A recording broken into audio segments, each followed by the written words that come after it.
مصروفیت کی وجہ سے معذرت کی تھی، اور آج بھی اتفاق یہ ہے کہ 2-3 دن سے بخار اور کھانسی اور اس قسم کی کیفیت سے دوچار تھا، لیکن پھر ہمت نہیں ہوئی کہ میں اپنے بھائی کو معذرت کروں.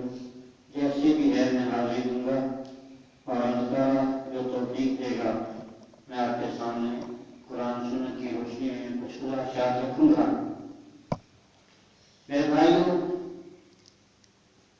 انسان اس دنیا کے اندر بے مقصد نہیں لایا گیا، اور جو اپنے آپ کو بے مقصد سمجھتا ہے وہ دراصل انسان ہی نہیں ہے. نظریہ کفر کا ہو یا اسلام کا، بہرحال وہ ایک نظریہ ہوتا ہے، اور پھر ان انسانوں میں سے اللہ تعالیٰ نے جن لوگوں کو اپنا دوست قرار دیا ہے، ولی قرار دیا ہے، وہ اہل ایمان ہے. اللہ ولی الذین آمنوا یخرجہم من الظلمات الی النور. اللہ دوست ہے ان لوگوں کا جو ایمان لائے، وہ انہیں نکالتا ہے اندھیروں سے روشنی کی طرف. والذین کفروا اولیاءہم الطاغوت. جو کافر ہیں ان کے دوست طاغوت ہیں. یخرجونہم من النور الی الظلمات. جو انہیں اندھیروں سے، انہیں روشنی سے نکال کر اندھیروں میں لاتے. تو یہ چونکہ دار امتحان ہے، یہاں کشمکش تو ناگزیر تھی، ہے اور ہے، لیکن اللہ نے ہمیں جو سعادت بخشی ہے مسلمان ہونے کی، ہمارے اوپر جو ذمہ داری ڈالی گئی ہے، قرآن مجید نے اس کے لیے 3 اصطلاحات استعمال کی ہیں. شہادت حق، اس لیے فرمایا کذالک جعلناکم امۃ وسطا لتکونوا شہداء علی الناس. تم بہترین امت ہو، اور تمہیں اس لیے کھڑا کیا گیا ہے تاکہ تم لوگوں پر حق کی گواہی، شہادت حق، وہ قول سے عمل سے. دوسری اصطلاح جو استعمال ہوئی ہے وہ امر بالمعروف اور نہی عن المنکر ہے. اس کے لیے بھی اللہ تعالیٰ نے جو الفاظ استعمال فرمائے، کنتم خیر امت اخرجت للناس. تم بہترین امت ہو، لوگوں کے لیے لائے گئے ہو. کس لیے؟ تأمرون بالمعروف وتنہون عن المنکر. تمہارا کام یہ ہے کہ تم لوگوں کو نیکیوں کا حکم دو اور برائیوں سے روکو. تیسری اصطلاح اس ذمہ داری کی جو قرآن نے استعمال کی ہے وہ ہے اقامت دین، اور یہ ان پہ بھی 2 سے زیادہ جمع ہے. اقامت دین، اور یہ بھی بتا دیا ہے کہ یہ اقامت جو ہے یہ تو سارے انبیاء کے ذمہ رہی، اور اب اس امت کے ذمہ بھی یہی کام ہے. تو یہ جو اقامت دین ہے جو آج کا موضوع ہے وہ کیا ہے؟ اگر کسی ٹھوس چیز پر اقامت کا لفظ بولا جائے تو اس کا معنی ہوتا ہے سیدھا کرنے، اور اگر ٹھوس چیز کے بجائے کوئی مانوی چیز ہو، مثلا ٹھوس سے مراد یہ کہ آپ کہتے ہیں کامل جدار، دیوار سیدھی ہوگی، دیوار ٹھوس چیز ہے. لیکن جب آپ کہتے ہیں کہ اقیموا الصلاۃ، نماز قائم کرو، تو یہاں ٹھوس چیز نہیں ہے، مانوی چیز ہے، نظری چیز ہے، کوئی بظاہر جسامت والی چیز نہیں ہے. تو اس کے معنی کیا ہے؟ امام راغب اصفہانی رحمۃ اللہ علیہ نے اس کا معنی کیا ہے، اس کا معنی ہے کسی چیز کا اس کے پورے حقوق کے ساتھ ادا کرنا. اور اسی لیے علماء نے اقامت کے معنی میں کہا ہے کہ اس کے آداب، اس کی شرائط اور اس کے فرائض، ان سب کا اہتمام. جب آپ کہتے ہیں اقیموا الصلاۃ، نماز قائم کرو، اس کا مطلب یہ نہیں ہوتا کہ آپ جس طرح چاہے نماز پڑھ رہے ہیں. اس کے لیے ایک پورا سسٹم دیا ہے. پھر یہ بھی نہیں ہے کہ آپ وضو ٹھیک کر لیتے ہیں نماز ٹھیک کر نہیں پڑتے، تو یہ بھی اس کے آداب کے اور حقوق کے مطابق نہیں ہے. اسی طریقے سے جب دین کو قائم کرنے کی بات کہی گئی ہے تو اس کا مطلب ہے کہ پورے دین کو اس کے حقوق و فرائض و آداب و شرائط کے ساتھ دنیا کے اندر قائم کرنا. یہ وہ ذمہ داری ہے جو بحیثیت مسلمان ہمارے اوپر آئی ہوئی ہے. ہمارا کام کوشش ہے، یہ نہیں ہے کہ نتائج ہمارے ذمہ ہوں، لیکن کوشش ہماری ذمہ داری ہے. اور یہ کوشش اتنی ضروری ہے. صحابہ کرام کے بارے میں حضرت عبداللہ بن مسعود رضی اللہ تعالیٰ عنہ نے فرمایا اختارهم اللہ لصحبت نبیہ ولإقامت دینہ. اللہ نے صحابہ کرام کو چن لیا اپنے پیغمبر کا ساتھ دینے کے لیے اور اپنے دین کو قائم کرنے کے لیے. دین کو قائم کرنے کی جو بات ہے وہ پہلے جو امت ہیں ان کا بھی ایک حوالہ موجود ہے. فرمایا وَلَوْ أَنَّهُمْ أَقَامُوا التَّوْرَاةَ وَالْإِنْجِيلَ، اگر یہ اہل کتاب تورات اور انجیل کو قائم کر دیتے تو اس سے کیا مراد ہے؟ تورات اور انجیل کو قائم کرنے سے کیا مقصد ہے، کیا معنی ہے؟ یعنی ان کے احکامات کو جاری کر دیتے، جو شریعت بھی ان کو ملی تھی اس شریعت کے مطابق فیصلے کرتے، اس شریعت کے مطابق اپنے معاملات کو طے کرتے، اپنی پوری زندگی کو اس کے مطابق چلاتے. اس لیے اقامت دین میں دو لفظ موجود ہیں، اقامت اور دین. دین کے معنی اطاعت کے، اور مراد اس سے اطاعت کا وہ نظام جو اللہ نے دیا ہے، اللہ کی اطاعت کا وہ نظام جو اللہ نے بندوں کو دیا ہے جس کا نام ہے اسلام. اب آپ دیکھیے دین کے معنی اطاعت، اسلام کے معنی اطاعت. مسلم کس کو کہتے ہیں؟ اللہ نے کہا اے ابراہیم کیا تو اپنے آپ کو میرے حوالے کرتا ہے؟ قال اسلمت لرب العالمین. انہوں نے کہا اللہ میں نے اپنے آپ کو تیرے حوالے کیا. حوالے کرنے سے کیا مراد ہے؟ یعنی میں نے اپنی مرضی چھوڑ دی، تیری مرضی کو قبول کر لیا. یہ اسلام ہے. اسلام لانے والا اپنی مرضی چھوڑ کر اللہ کی مرضی کو اختیار کرتا ہے.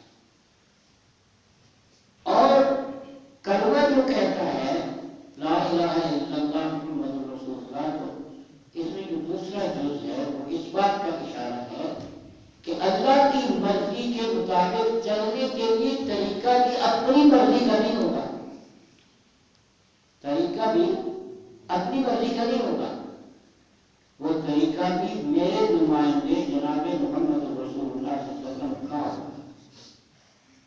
جس طرح انہوں نے نماز پڑھی اس طرح نماز پڑھنی ہوگی، جس طرح انہوں نے روزہ رکھا اسی طرح روزہ رکھنا ہوگا، جس طرح انہوں نے حج کیا اسی طرح حج کرنا ہوگا، جس طرح انہوں نے جہاد کیا اسی طرح جہاد کرنا ہوگا، جس طرح انہوں نے صلح اور جنگ کی اسی کے مطابق کرنا ہوگا، جس طرح انہوں نے کاروبار کیا اسی طرح کرنا ہوگا، جس طرح انہوں نے شوہر کی حیثیت سے اپنے گھر کا سسٹم چلایا اسی طرح چلانا ہوگا، معلم کی حیثیت سے اپنے شاگردوں کو جس طرح تربیت دی اسی طرح دینا ہوگی. تو یہ وہ چیز ہے اطاعت کا وہ نظام جسے اللہ نے اسلام کہا ہے کہ ان الدین عند اللہ الاسلام. اس نظام کے مطابق چلنا، طریقے مصطفیٰ صلی اللہ علیہ وسلم کے مطابق اختیار کرنا، یہی اقامت ہے. اب یہ جو دین ہے یہ تو کوئی تقسیم شدہ شے نہیں ہے کہ آپ نماز تو اسلام کے مطابق پڑھے، دین کے مطابق پڑھے، لیکن کاروبار اپنی مرضی کے مطابق کرے. عدالتوں میں فیصلہ فیصلے اپنی مرضی کے مطابق کرے، ایسا نہیں ہے۔ اسے بھی کہا مختلف حصے میں کہا پورے کے پورے اسلام ہوتا ہے۔ زندگی کا کوئی گوشہ، زندگی کا کوئی شعبہ اللہ کے احکام سے ہٹ کر نہیں چلنا چاہیے۔ یہ امت کی ذمہ داری ٹھہری، اور نبی کریم صلی اللہ علیہ وسلم کا ایک ارشاد ہے، کانت بنو اسرائیل تسلسلهم الانبیاء کلما ہلک نبی خلفہ نبی ولا نبی بعدہ وسیکون بعدہ خلفاء، کہ بنی اسرائیل کے انبیاء ان کے معاملات نظام کے بعد وہ ان کے ہاتھ میں تھی۔ جب ایک نبی فوت ہو جاتا تھا تو دوسرا نبی اس کی جگہ لے لیتا تھا۔ لوگوں اب میرے بعد کوئی نبی نہیں ہے، میرے بعد کون ہوں گے؟ خلفاء ہوں گے۔ یہ جو خلافت راشدہ کا ہم لفظ استعمال کرتے ہیں، اس کی اللہ کے رسول صلی اللہ علیہ وسلم نے خود بشارت دی۔ یہ خلافت و نیابت جو ہے یہ بھی اسی مقصد کے لیے، اور ظاہر ہے کہ نظام کوئی بھی ہو، جب تک عوام اس نظام کے ساتھ جڑے گے نہیں، وہ نظام دنیا میں چل نہیں سکتا۔ اللہ تو قادر مطلق ہے، وہ چاہے تو کل فیکون سے اپنا نظام جاری کر دے، جیسا اس کا نظام تکوینی جاری ہے۔ سورج اس کے حکم سے آتا ہے، بادل اس کے حکم سے برستے ہیں، ہوائیں اس کے حکم سے چلتی ہیں، انسان اس کے حکم سے پیدا ہوتے اور مرتے ہیں، فصلیں اس کے حکم سے پیدا ہوتی ہیں، بڑھتی ہیں، پھلتی پھولتی ہیں اور پھر نتائج دیتی ہیں۔ یہ سارا نظام، اس میں انسان کا کوئی دخل نہیں ہے، یہ تکوینی نظام۔ اللہ نے امتحان کے طور پہ تشریعی نظام کے اندر تشریعی نظام کے اندر اختیار دیا ہے انسان کو، من شاء فلیؤمن ومن شاء فلیکفر، جو چاہے ایمان لے، جو چاہے تو کفر کی راہ اختیار کر لے، میں اس کو بالجبر نہیں روکوں گا۔ اسی لیے کہا وَلَوْ شَاءَ لَهَدَى النَّاسَ جَمِيعًا، اگر اللہ چاہتا وَلَوْ شَاءَ بِالْجَبْرِ وَالْقَهْرِ، اگر اللہ جبر و قہر سے چاہتا تو تمام انسان ہدایت پر ہوتے، ایک بھی گمراہ نہ ہوتا، لیکن اللہ نے جبر نہیں اختیار کیا، خود بھی کہہ دیا لا اکراہ فی الدین، دین میں جبر نہیں ہے، خوشی سے آؤ، ڈنڈے کے ڈر سے نہ آؤ، خوشی سے آؤ اس دین میں، اور یہی اسلام کا اصل راستہ ہے۔ نبی کریم صلی اللہ علیہ وسلم نے کسی غیر مسلم کو تلوار کی نوک سے مسلمان نہیں بنایا، اپنے حسن اخلاق سے، اپنی حسن دعوت سے، اس چیز سے ان کو قریب لائے اور ایمان کی دولت سے مار کی۔ تو اس لیے یہ بات ہمیں سمجھنی چاہیے کہ یہ جو اقامت دین ہے یہ اب امت کی ذمہ داری ہے۔ نظام کوئی ایک فرد یا ایک جماعت قائم نہیں کر سکتی جب تک اس کو عوام کی تائید حاصل نہ ہو۔ دنیا کے اندر سسٹم یہ آج آپ دیکھ رہے مسافر تجار جو ہیں وہ نظام پہ قابض ہیں، اور ان کے قبضے کی وجہ یہی ہے کہ آمد الناس اپنی چھوٹی چھوٹی اغراض کے لیے، چھوٹے چھوٹے مفادات دنیاوی کے لیے ان کا ساتھ دیتے ہیں۔ اس کے نتیجے میں اللہ کا نظام تو آ نہیں پا رہا، لیکن بندوں کا نظام چل رہا ہے۔ کیا ایک مومن اس بات پر مطمئن ہو سکتا ہے کہ کل جب وہ اللہ کے سامنے پیش ہو اور اللہ اس سے یہ بات پوچھ لے کہ میرے دین کے لیے تم نے کیا کیا، تو کیا اس کے پاس کوئی جواب موجود ہوگا؟ جو لوگ اس کے ارد گرد کھڑے ہوں گے یہ تو وہ لوگ ہوں گے جو فساق اور فجار ہوں گے، اللہ کہہ گیا انہی کے ساتھ ساتھ نَدْعُو كُلَّ أُنَاسٍ بِإِمَامِهِمْ، جس دن ہم تمام لوگوں کو ان کی لیڈروں کے ساتھ بلائیں گے، پیشواؤں کے ساتھ۔ اب ظاہر ہے جس کا پیشوا بے دین قسم کا ہوگا، برا آدمی ہوگا، بد اخلاق ہوگا، تو وہ اسی کے ساتھ اٹھایا جائے، اور جس کا پیشوا نیک آدمی ہوگا وہ اس کے ساتھ اٹھایا جائے۔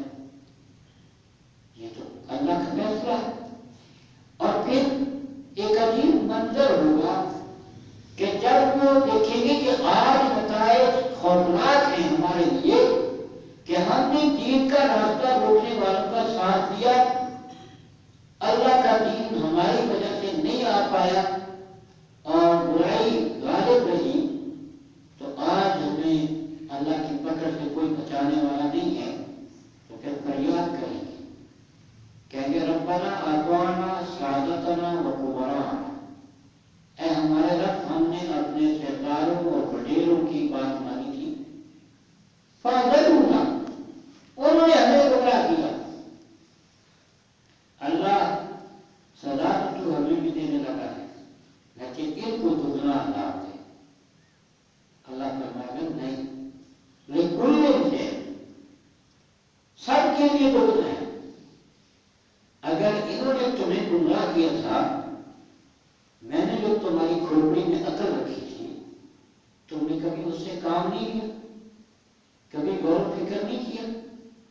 نبی کریم صلی اللہ علیہ وسلم کا ایک ارشاد ہے کہ وہ شخص کتنا نادان ہے کہ جو دوسروں کی دنیا بنانے کے لیے اپنی آخرت برباد کر رہے ہیں۔ اور آج معاشروں میں یہی کچھ ہو رہا ہے، پوری دنیا کے اندر برے لوگ، فساق، فجار، ظالم، بے رحم اللہ کے باغی دندنا رہے ہیں۔ کون ہے ان کے پیچھے؟ لوگ ہیں نا، ایک الیکشن ہوتا ہے، جعلی ہوتا ہے، اصلی ہوتا ہے، جو بھی ہوتا ہے، عوام کے ساتھ کھڑے ہوتے ہیں۔ لہذا اللہ کا نظام دنیا میں نہیں آ پا رہا، تو کیا کل ہم اللہ کو جواب دے دیے کہ ہم نے اس نظام کو برپا کرنے کے لیے کیا کیا؟ یہ وہ ذمہ داری ہے جس کو سمجھنا بہت ضروری ہے، اور ایک مومن کے لیے سب سے بڑا مشن اور کام یہی ہے کہ اللہ کا دین غالب کرنے کی وہ کوشش کرے۔ نبی کریم صلی اللہ علیہ وسلم بھی اسی میں آئے، لیظہرہ علی الدین کلہ، اور امت کی ذمہ داری میں وہی لگی ہے۔ دیکھیے کتنی مشابہت ہے۔ اللہ نے فرمایا کہ رسول بھی شاہد علی الحق ہے، اور اے امت محمد صلی اللہ علیہ وسلم تم بھی شاہد علی الحق ہو۔ کذالک جعلناکم امۃ وسطا لتکونوا شہداء علی الناس ویکون الرسول علیکم شہیدا۔ اور جس مقام پہ یہ بات آئی ہے وہاں یہ ذکر موجود ہے، سورہ حج میں بھی ذکر ہے کہ رسول تم پہ اس حق کی گواہی دے رہا ہے، تم نے تمام انسان جہاں تک تمہاری پہنچ ہوگی اس حق کی گواہی دے دی۔ یعنی اس جدوجہد کا ذمہ دار صرف پیغمبر نہیں ہے، پیغمبر علیہ السلام کی امت بھی ہے۔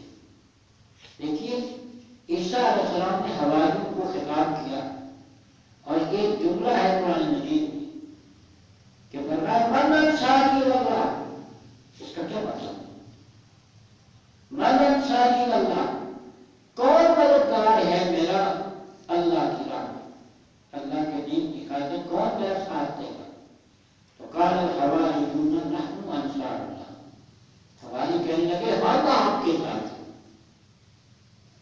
تو اس کا مطلب یہ ہے کہ عام آدمی یہ عذر نہیں کر سکتا کہ یہ کام نبیوں کا ہے یا ولیوں کا ہے یا علماء کا ہے، میرا نہیں ہے، یہ کہاں لکھا ہے؟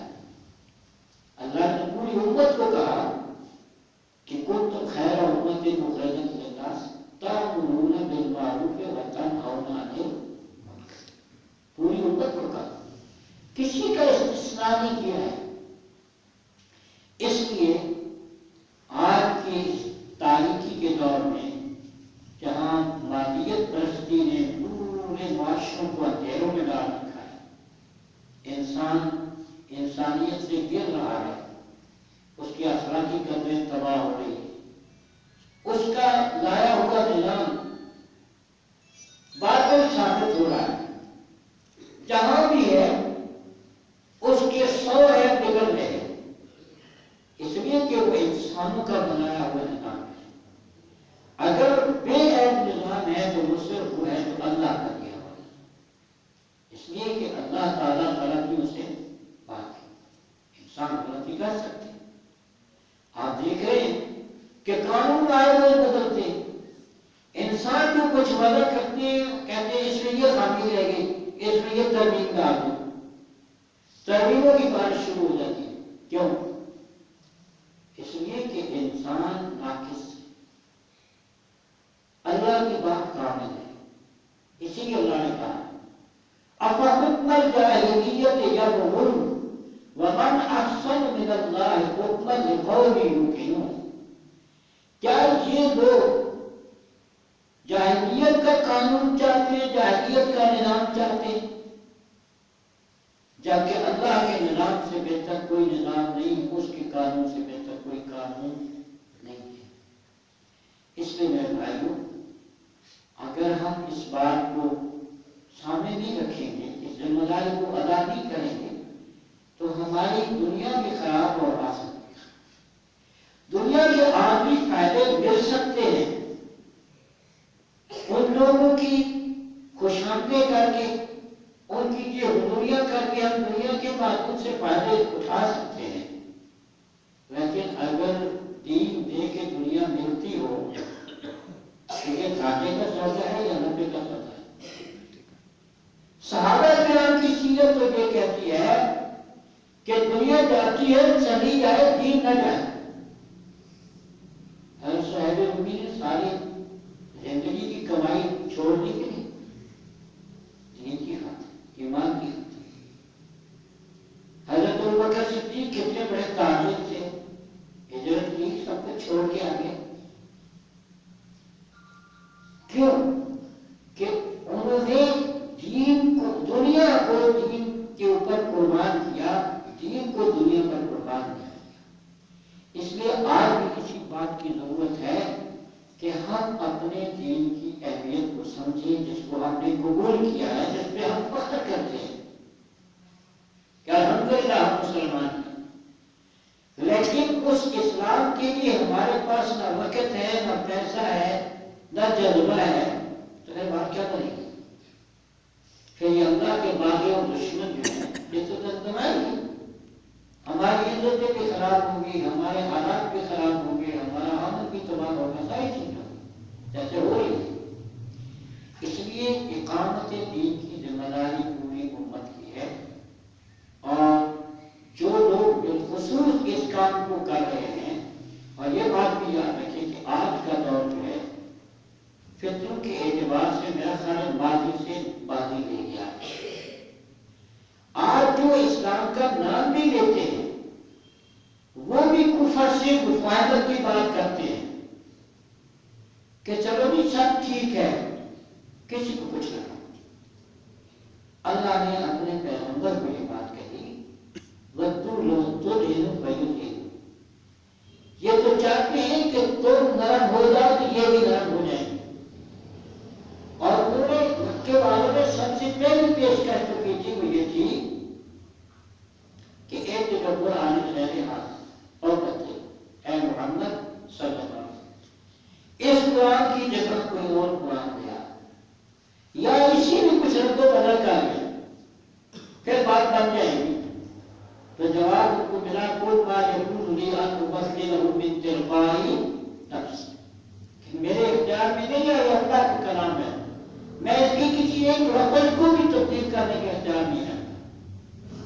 پھر انہوں نے دوسری پیشکش جو کی وہ یہ تھی کہ جن کو ہم پوچھتے ہیں ہمیں پوچھنے دو، جن کو تم پوچھتے ہو تم پوچھتے ہو، یہ مفاہمت۔ اور آج کا دور اسی فلسفے پر کاربند ہے، آپ کے حکمران ہو یا غیروں کے حکمران، یہ اسی فلسفے کے اندر سارا کھیل چل رہا ہے تاکہ مسلمان مسلمان نہ رہے۔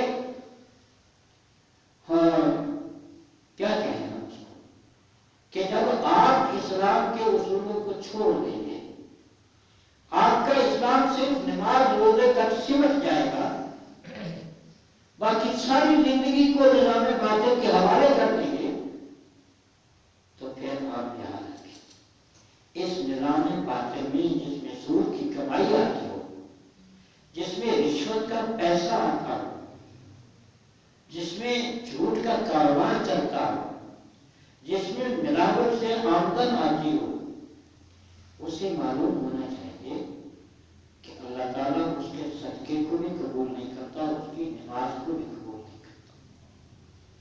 کتنی خطرناک بات.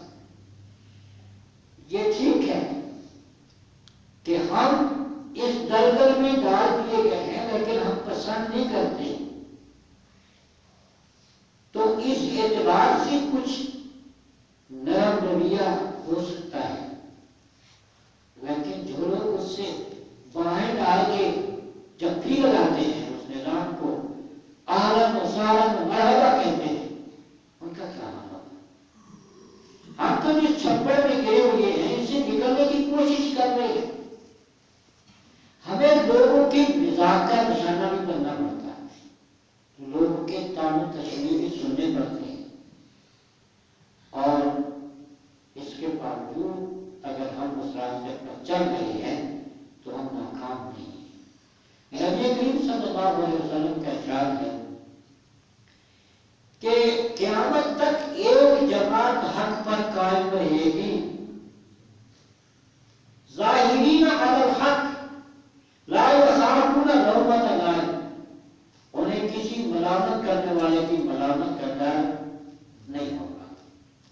تو جو اقامت دین کے اس مشن کو لے کے چلنے والے لوگ ہیں وہ تو یہ سب کچھ سہ رہے ہیں اللہ کی توفیق سے، ورنہ بندہ بڑا کمزور ہوتا ہے. اس جدوجہد تیز کرنے کی ضرورت ہے. عوام کو یہ دل نشین کرانے کی ضرورت ہے، مسلم عوام کو، کہ آپ کی زندگی کا سب سے بڑا مقصد اللہ کے دین کو قائم کرنا ہے.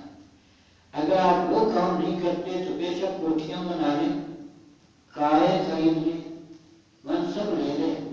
میں اس آیت کی بات ختم کرتا ہوں. قل ان کان آباؤکم وابناؤکم واخوانکم وعشیرتکم واموال اقترفتموها وتجارة تخشون کسادها ومساکن ترضونها حب الیکم من اللہ ورسولہ وجہاد فی سبیلہ فتربصوا حتی یأتی اللہ بامرہ. کہہ دیجیے میرے پیغمبر صلی اللہ علیہ وسلم، اگر تمہیں تمہارے باپ، تمہارے بیٹے، تمہارے بھائی، تمہاری بیویاں، تمہارے رشتہ دار، تمہارے کاروبار جن کے گھاٹے میں پڑنے کا تمہیں ڈر لگا رہتا ہے، کوٹھیاں جو تمہیں بڑی پسند ہیں، اللہ اور اس کے رسول سے زیادہ پیارے ہیں اور اس اللہ کے راستے میں جہاد کرنے سے زیادہ عزیز ہیں، تو پھر انتظار کرو جب اللہ اپنا فیصلہ لے کے آ جائے گا. اور اللہ کا فیصلہ کیا ہے؟ یا حتی یأتی اللہ بامرہ ہی ہے، بعذابہ، اللہ کا عذاب آ جائے گا. جب تم یہ کام چھوڑ دو گے تو پھر اللہ کا عذاب آ جائے گا. اس لیے ہمیں اقامت دین کی اس فریضے کی ادائیگی کے لیے اپنا تن من دھن لگانا ہوگا، اپنے جذبات بھی، اپنے وسائل بھی، اپنی صلاحیتوں کو بھی، اور اس معاشرے کو، مسلم معاشرے کو اس لائن پہ لانے کی جدوجہد کرنی ہوگی تاکہ اللہ کا دین قائم ہو سکے. پاکستان میں قائم ہوگا تو ایک بہت بڑی مثال ہوگی اور اسی کے ذریعے سے پوری دنیا کے اندر آگے بڑھ سکتا ہے. اقول قولی ھذا واستغفر اللہ لی ولکم ولسائر المسلمین